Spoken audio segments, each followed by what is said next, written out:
చూస్తుంటే నోరు ఊరిపోతుంది కదా. తీపి నిలవంకలు ఎలా తయారు చేయాలో చూసేద్దాము. ఫుల్ వీడియో చూడండి. నా వీడియో కనుక నచ్చితే ప్లీజ్ లైక్ చేయండి, సబ్స్క్రైబ్ చేయండి, కామెంట్ చేయడం మాత్రం మర్చిపోకండి. ఇంకా పావు కిలో గోధుమ పిండి తీసుకున్నాను. గోధుమ పిండిలో నెయ్యి అనేది కొద్దిగంతా వేడి చేసుకొని ఇంకా వేసుకున్నాను.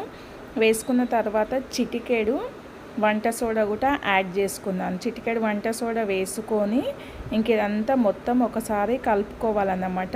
ఈవినింగ్ టైంలో పిల్లలకు స్నాక్స్గా చేసి పెట్టండి. చాలా అంటే చాలా ఇష్టంగా తింటారు.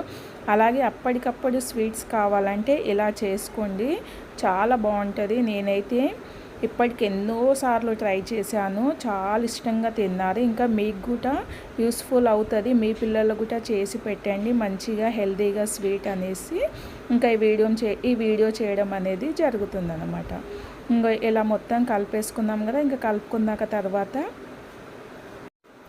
ఇంకా దీంట్లో కొద్దిగా వాటర్ పోస్తూ చపాతీ పిండిలా కలిపేసుకోవాలి.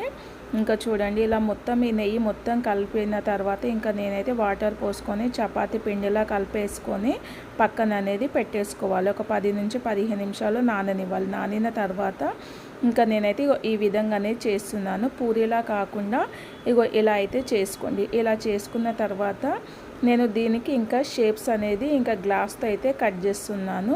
ఇంకా మీకు ఏ షేప్స్ కావాలంటే ఆ షేప్స్ అనేది మీరు కట్ చేసుకోవచ్చు. నేను గ్లాస్తో ఇలా కట్ చేసుకుంటే చూడండి, తీపి నిలవెంకలు ఇలా అనేది కట్ చేసుకున్న తర్వాత ఇంకొక కడాయి అనేది తీసుకొని దాంట్లో డీప్ ఫ్రైకి ఆయిల్ అనేది వేసుకున్నాను. ఆయిల్ వేడెక్కిన తర్వాత ఇవి డీప్ ఫ్రై చేసుకోవడమే.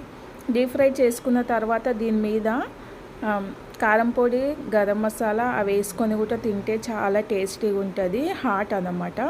ఇంకా స్వీట్ అయితే ఇలా చేసుకోవచ్చు. ఇంకా రెండు వైపులాగా దూరగా గోధుమ రంగు వచ్చే వరకు కాలనిద్దాం. కాలిన తర్వాత ఇవన్నీ పక్కన పెట్టుకొని ఇంకా మనమైతే అన్నైతే ఈ విధంగా అయిపోయినాయి. నేనైతే కొద్దిగంతనే చేసుకున్నాను, ఎక్కువ కాదు.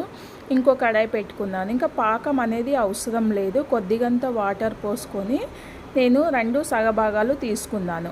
బెల్లము అలాగే చక్కెర ఇవి 2 తీసుకొని కరిగేనివ్వాలన్నమాట. పాకం అవసరం లేదు, కొంచెం తీగ పాకం వస్తే చాలన్నమాట. ఇలా వచ్చిన తర్వాత ఇంకా ఇవన్నీ దీంట్లో వేసుకొని కలిపేసుకొని ఇంకా ఇది మొత్తము లోపల నాననివ్వాలి. ఇది నానిన తర్వాత మూత అనేది పెట్టేసుకొని ఒక 10-15 నిమిషాలు పక్కన పెట్టుకుంటే చూడండి ఎంత చక్కగా వచ్చిందో. మరి నా వీడియో కనుక నచ్చితే ప్లీజ్ లైక్ చేయండి, సబ్స్క్రైబ్ చేయండి, కామెంట్ చేయండి. మీరు కూడా ట్రై చేసి ఎలా వచ్చింది అనేది చెప్పండి.